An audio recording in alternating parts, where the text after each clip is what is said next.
5 seconds.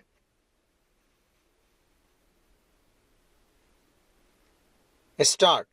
Honorable Speaker, I present the budget for 2025-26. This budget continues our government's effort to accelerate growth, secure inclusive development, invigorate private sector investment, uplift household sentiments, and enhance spending power of India's rising middle class. Together, we embark on a journey to unlock our nation's tremendous potential for greater prosperity and global positioning under the leadership of Honorable Prime Minister Shri Narendra Modi.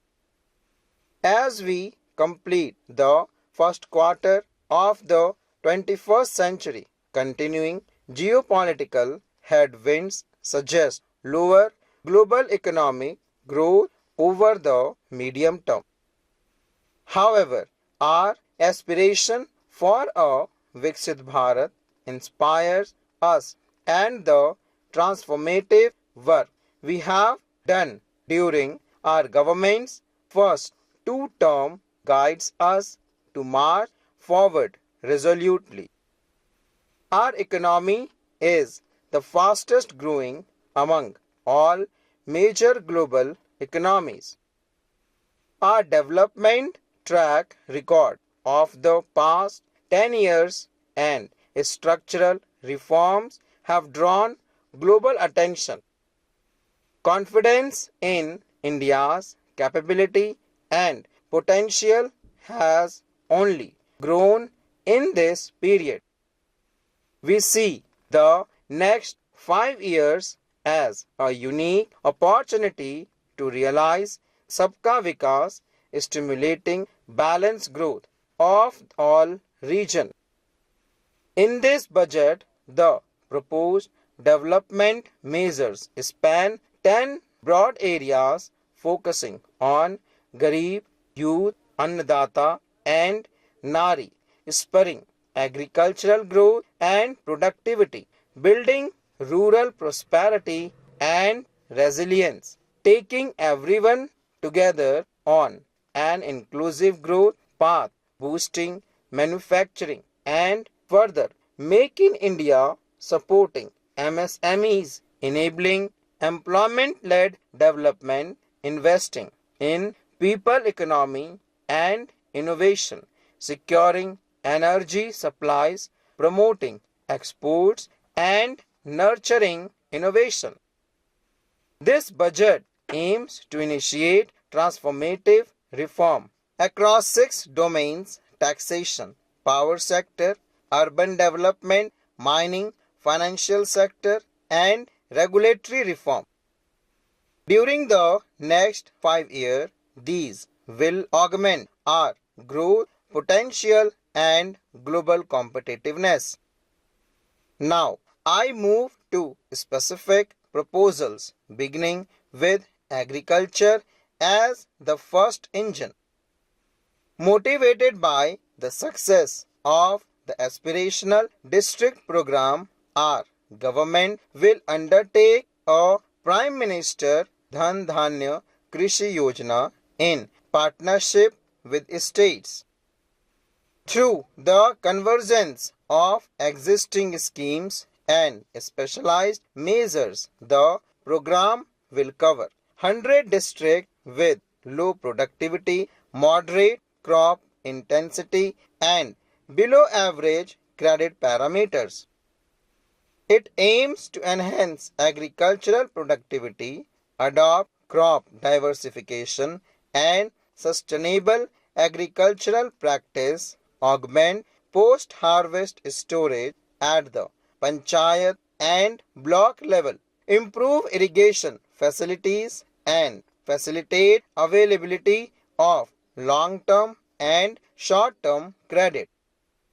This program is likely to help 1.7 crore farmers. A comprehensive multi-sectoral rural prosperity and resilience program will be launched in partnership with the state. This will address unemployment in agriculture through skilling, investment, technology, and invigorating in rural economy. The goal is generate ample opportunities in rural areas so that migration is an option but not a necessity. The program will focus on rural women, young farmers, rural youth, marginal and small farmers and landless families. Our government is implementing the National Mission for Edible Oilseed for achieving Atmanirbharta in edible oils. Our farmers have the capability to grow enough for our need and more. 10 years ago, we made concerted effort and succeeded in achieving near self-sufficiency in pulses. Farmers responded to the need by increasing the cultivated area by 50% and government arranged for procurement and remunerative prices. Since then, with rising income and better affordability, our consumption of pulses has increased significantly. It is encouraged that our people are increasingly becoming aware of their nutritional need. It is a sign of a society becoming healthier.